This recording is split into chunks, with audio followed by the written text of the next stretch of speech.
nanong less iyang concern sa ako than sa other na kong siblings. Less na gid. Has she been disappointed with me? Nagmahay ba siya nga iya kong gipadayon o padako on her own?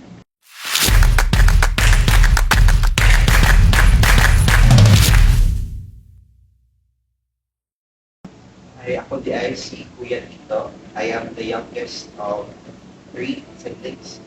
I am po sa mga 10 years. Currently, I am a graduate sa mga. Hello, my name is Giselle. I am 24 and a second child. I'm from Tabango, Leyte.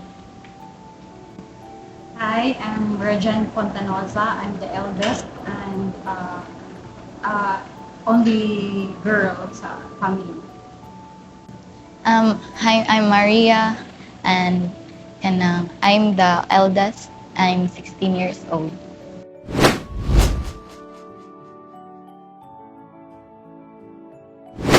Has she been disappointed with me?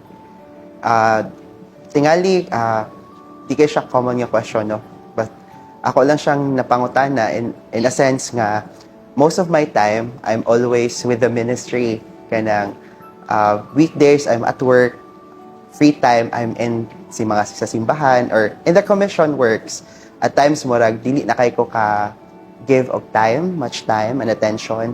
Nagi na siya joke nako nga, may pagmasakit ka kay magpuyo ka sa balay. But anyhow, the disappointment tingali is kanang rooted siya sa kanang kuan ba? Decisions nako sa life. Kung unsay may naabot nako karon, is she proud of it? Kana siya because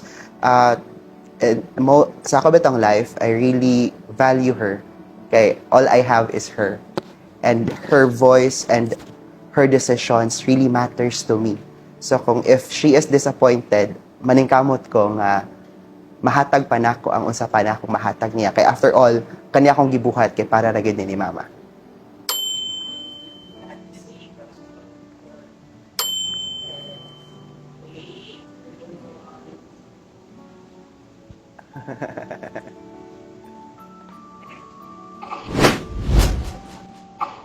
Akong question sa akong mama kay nganong sayo siya namatay.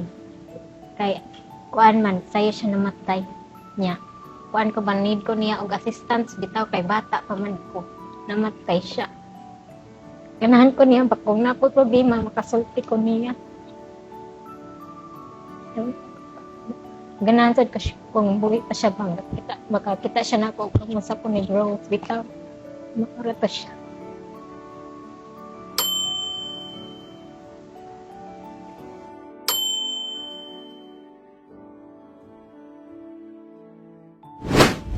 Nanong less iyang concern sa ako than sa other na kong siblings. Less na gyud yung chat sa ako bisan pag layo man gud school. Yeah, Mindanao siya, ako here in Cebu. I never kuan gyud nga mag-text, mag-chat, kumusta na ka? Na-feel siguro niya nga I'm a strong person. So, feel ako nga, nana siguro, or nalimtan ba ko sa akong mama. So, bisagin na, I asked ni Lord na, I think na ay reason sila, isan siguro nga, strong ko nga personality, ang personality na ako. So, wala, ano ko nga, sige lang, I pray nga, someday, pangutana na ako sa inyo.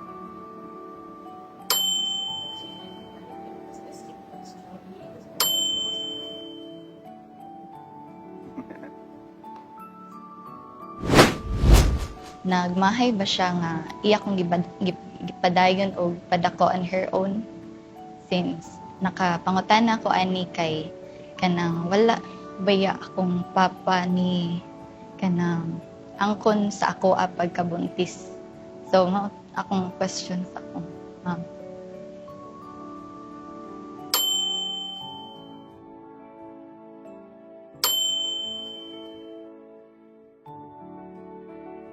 Makarelate ko sa iya in the sense of nagmahay ba ka nga gipanganak ko nimo. I don't know, I don't feel much concern siya sa ako than sa ako mga igsoon. And yes, What was lost in her to become the best mom for us? Just a little background lang. My dad, my papa died early on, I was 6 or 5 years old. So in my early age, I was able to see the struggles ni mama. Kamot siya, magbuhi ning tulo ni ate, struggling college education ni ate, resulting ako sa kaati wala na ni eskwela. And before my papa died, siya po ang nagsilbi bitaw kay akong papa is bedridden. So at an early stage nakita nako ang sakripisyo ba nga dili bitaw nako makaya nga makita pod nga at an early stage sa akong life. Then kanang it makes sense gyud sa tanibitang tanan, it makes sense as I grow old nga kanang how did mama manage all the finances gikan sa pagpalit og mga groceries, pag-send namo to school nga wala siya klaro nga trabaho. Kanang it makes sense nga kanang karon na bitaw nga ako'y breadwinner nga mag-juggle ka sa tanang expenses, and diha nimo makita ba nga atong parents will always do best for us. And little that we know, at times we question, but ilang gibuhat tanan tingali sa hilom ang mga hilak. And it always come to the point lang gid sa ato nga dili na nato ma-appreciate that until maabot sa punto nga kita na pod mga anak ang musalo bitaw as a breadwinner. Kana lang, what was lost in her, tingali wala na siya happiness, or dili na kaayon niya mahatagan og nindot kasi nina iyang self, or instead of para sa iyahang self, iya na lang iuna na because kana family first before her. And I really owe a lot yun, not also to my mama yun, because dili man ko mahimong kuya tito sa mga batanon if not for her.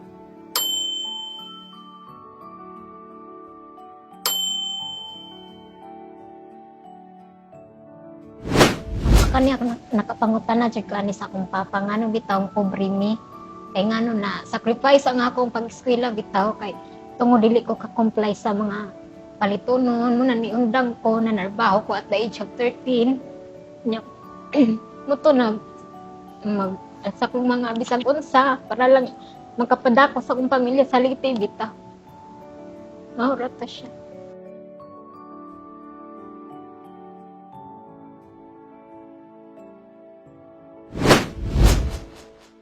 My question to my mom is, nagmahay ba siya nga early siya na minyo?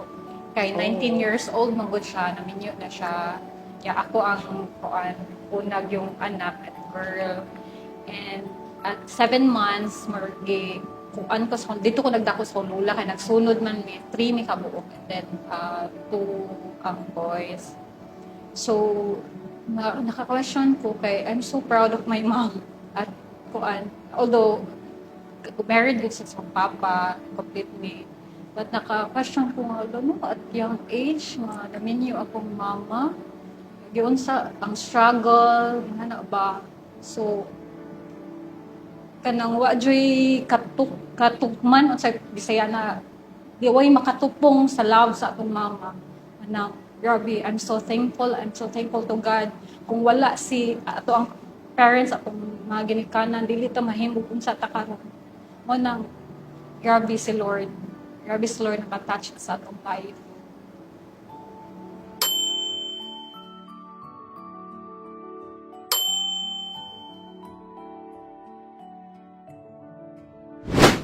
Question ako sa akong papa nganong wala ko niya ang kunang when he found out nga kana buntis akong mama sa ako ba. Wala ko kasabot nga nung wala ko niya ang kuna kanang nga siya may kanang uyab sa akong mama before niya kanang nauna ko nga nung kung iya tong gibuhat ba nga nung dili man siya makaangkon ako.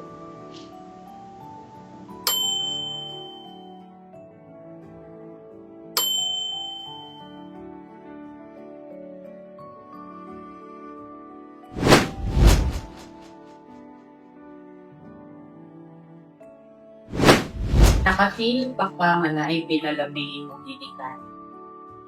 3, 2, 1. Okay. Aduna ba mo'y kasuya sa inyong igsuo sa ubang tao? 3, 2, 1. Uyong ba ka sa pag-disiplina nila sa iyo?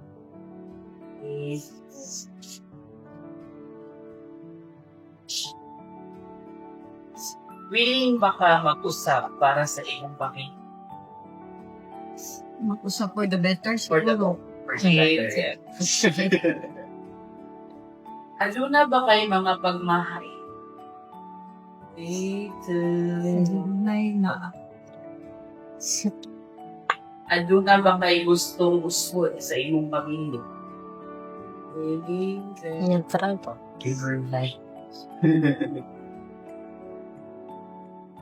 Ano na may panahon nga kasolinderon na ko?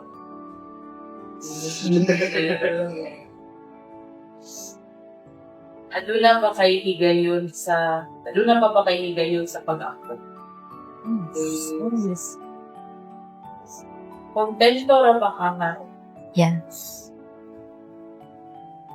Last, malipayon ba ka? Yes. Okay, so,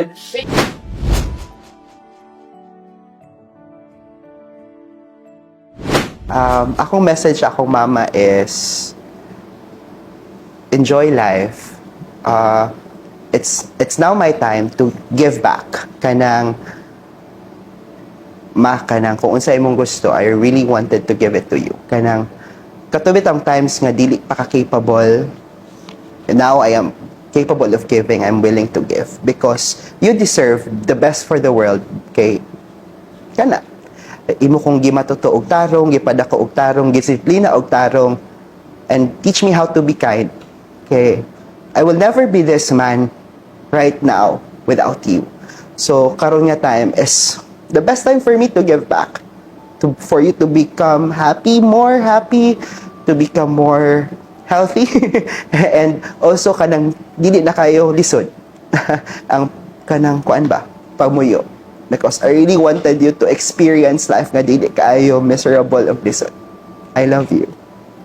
Ang akong message sa akong papa no bisag dili mi close sa akong papa is kana be happy lang. Nagpasalamat ra sad ko niya nga o kung wa siya wala ko aning kalibutan.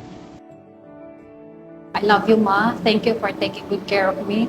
I pray to God that we have a lot of blessings so that I can share all the blessings sa imuha ug sa other community. My mission is to inspire and help a lot of people. And yes, kung unsay wala nimo before, I pray to God nga mahatag na ako. I love you, Ma. Message na ko sa akong mama is kanang please enjoy your life kanang kay na nagninyo naman siya karon na siya other family kanang please enjoy lang niya kanang be happy and stay kanang stay lang sa pag serbisyo sa simbahan. Love you.